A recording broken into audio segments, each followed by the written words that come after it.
Hello student, this video is for class second, subject Hindi lit। ये है part 15 एक की दो की। ठीक है, तो ये एक की और दो की, दो बहनें, उनकी कहानी है। अब देखिए, दो बहनें थी। एक का नाम था एक केस वाली और दूसरी का नाम था दोन केस वाली। दो बहनें थी, एक का नाम क्या था, एक केस वाली, और दूसरी का नाम था दोन केस वाली। अब वह दोनों बहनें अपने अम्मा और बाबा के साथ एक छोटे से घर में रहती थीं। एक केस वाली का एक ही बाल था।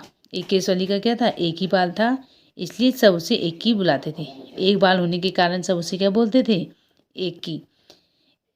दोन केस वाली बड़ी घमंडी थी। जो दूसरी थी दोन केस वाली, वो क्या थी, बहुत घमंडी थी। उसके दो बाल थे, इसलिए उससे सब उसे दो की बुलाते थे। दो बाल होने के कारण सब उसे क्या बोलते थे, दो की। अम्मा सोचती थी कि दोकी जैसी सुंदर लड़की तो दुनिया में है ही नहीं। जो दोन केस वाली की माँ थी, वो क्या सोचती थी कि उसके दुक्की के बराबर तो कोई सुंदर है ही नहीं। और बाबा उनको सोचने की फुर्सत ही कहाँ, काम में जो उलझे रहते थे। दोकी हमेशा अपनी बहन पर रौब जमाती रहती थी। दोकी जो थी अपनी बहन पर, एक की पर क्या करती थी, रौब जमाती थी उस पर। एक दिन एक की घने जंगल में गई। चलते चलते वह घने जंगल के बीच आ पहुंची।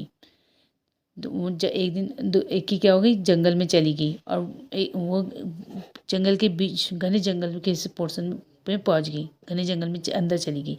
चारों तरफ सन्नाटा था। अचानक उसने एक आवाज़ सुनी।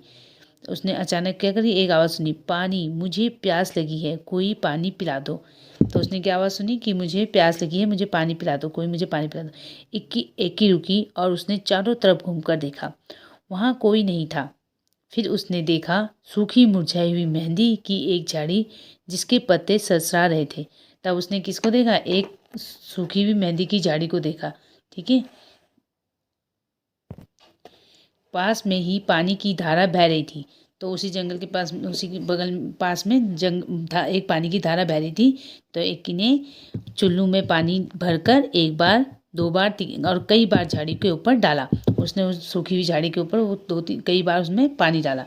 मेहंदी की झाड़ी बोली, धन्यवाद एक की, मैं तुम्हारी ये मदद याद रखूंगी।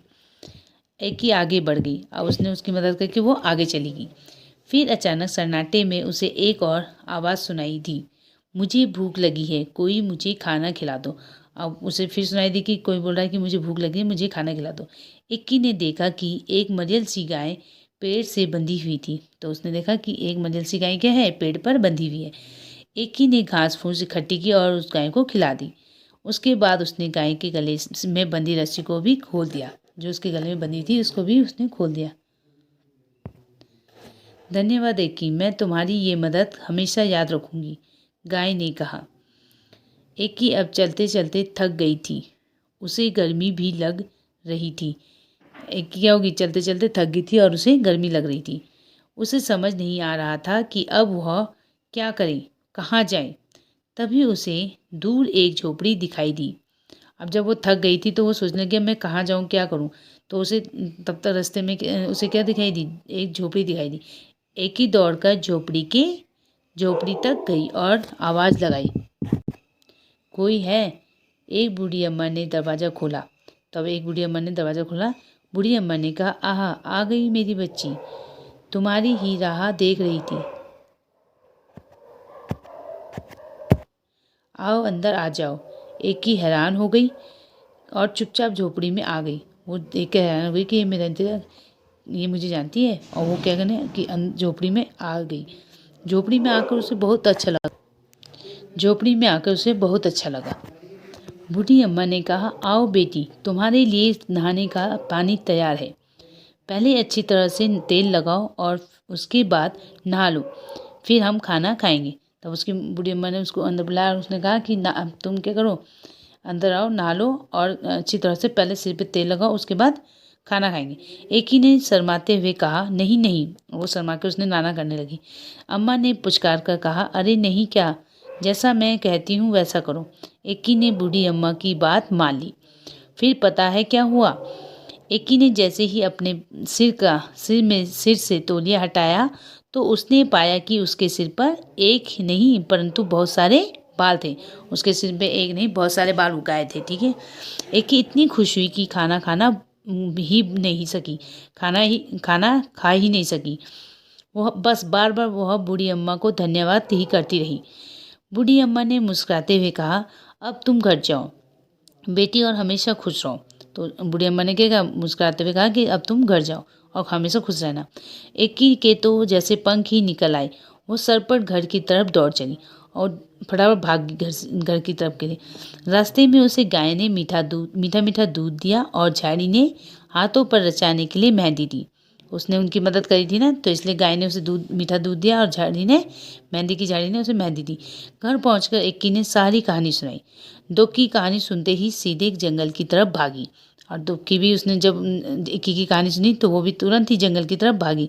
दुखी इतना तेज भाग रही थी कि ना उसने प्यासी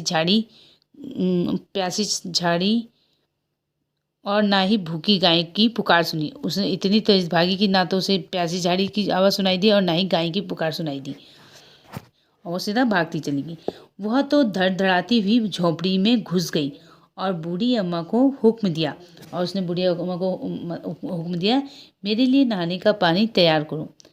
हाँ आओ, मैं तुम्हारी ही राह देख रही थी। तो बूढ़ी अम्मा ने बोला कि हाँ आओ, मैं तुम्हारी ही तैयारी करती, पानी तैयार है, नहा लो। तो बूढ़ी अम्मा ने कहा नहा लो। बूढ़ी अम्मा ने दुक्की से कहा। झटपट नहाने के बाद जैसे ही दुक्की ने तौलिया सिर से हटाया, उसकी तो चीख निकल गई। और उसकी क्या होगी, चीख निकल गई। दुक्की के 2 ही बाल तो थे और वो भी झड़ गए थे। तो 2 बाल थे उसके, नहाने के बाद वो भी झड़ गए। रोते रोते दुक्की घर की तरफ चलने लगी। रास्ते में उसे गाय ने सींग मारा। रास्ते में दुक्की को क्या करा, गाय ने सींग मारा और मेहंदी की झाड़ी ने उसे कांटे चुभो दिए। मगर अब दुक्की अपना सबक सीख चुकी थी। अब दुक्की को क्या था, सबक सीख गई थी। वो क्या थी, अपने घमंड में थी ना, तो वो सबक सीख गई थी ना। इतनी तेज वो अपनी घमंड में इतनी तेज भागी कि उसने ना गाय की आवाज़ सुनी और ना ही मेहंदी की पुकार सुनी। तो इसलिए मेहंदी ने क्या करा, उसे कांटे चुभाए और गाय ने लात मारी। इसके बाद इक्की दुक्की अपने अम्मा और बाबा के साथ खुशी खुशी रहने लगे। तो इसी के साथ ये चैप्टर यहीं पे खत्म होता है। Thank you. अगर वीडियो अच्छी लगे तो वीडियो को लाइक करें, शेयर करें और चैनल को सब्सक्राइब करें।